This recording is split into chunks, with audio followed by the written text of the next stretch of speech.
Hello කොහොමද? ඔන්න අද මම චිකන් කරියක් හදන්නයි යන්නේ. බලන්නකෝ ඔයාලත් හදන්නේ මේ විදිහටද කියලා.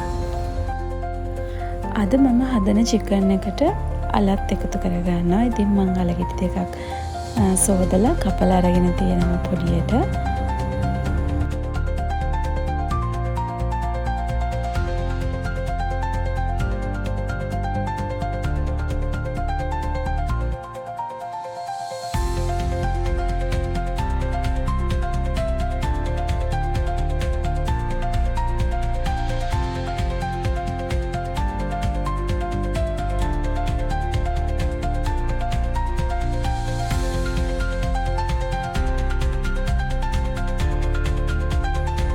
මුලින්ම තෙල් එක රත් වුණාම ඒකට ලුණු, සුදු ලුණු, රම්ප කරපිංච, ඉඟුරු මේ දේවල් ඔක්කොම දාලා හොඳට ටෙම්පරාදු කරගන්නවා.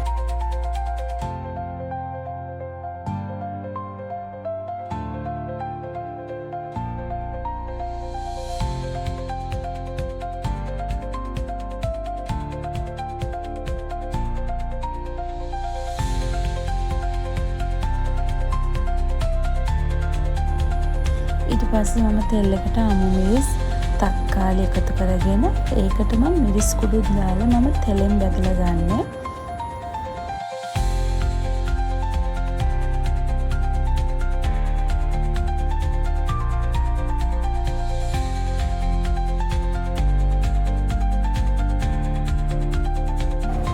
ඔයාලගේ රස අනුව මිරිස්, ලුණු, තුණු පහ, කහ මේ දේවල් එකතු කරගන්න.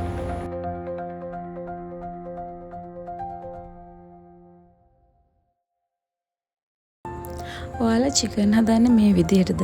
ඉතින් මම නම් ගොඩක් වෙලාවට මේ විදිහට තමයි හදන්නේ. මොකද මෙහෙම හරිම ලේසි ඉක්මනට හදාගන්න පුළුවන් නිසා.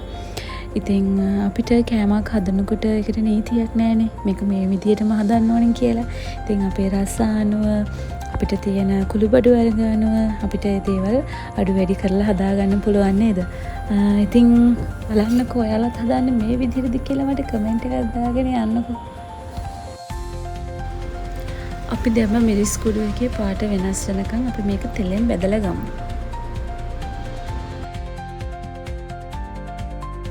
මම මේකට එකතු කරා මිරිස් කුඩු කහ, තුන පහ. ඔයාලගේ රස අනුව මේ දේවල් අඩු වැඩි කරගන්න පුළුවන්.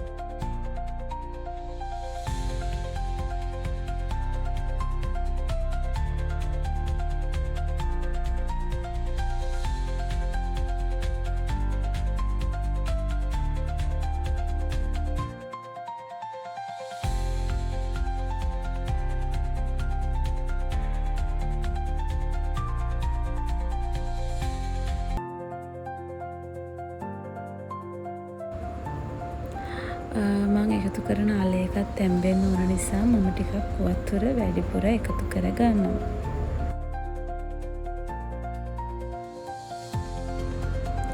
ඔයාලා ග්‍රේවි එක වැඩිපුර තියන්න නැතුව හදාගන්නවා නම් වතුර ගොඩාක් එකතු කරන්න එපා. මොකද මස් එකෙනුත් වතුර උනන නිසා වතුර පොඩ්ඩක් එකතු කරගන්න.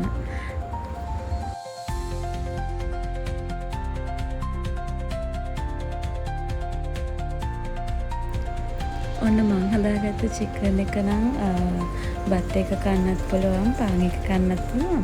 මං ඒ දෙකම එක කන්න තමයි අද හදන්නේ. ඉතින් ඔයාලත් හදලා බලන්නකෝ.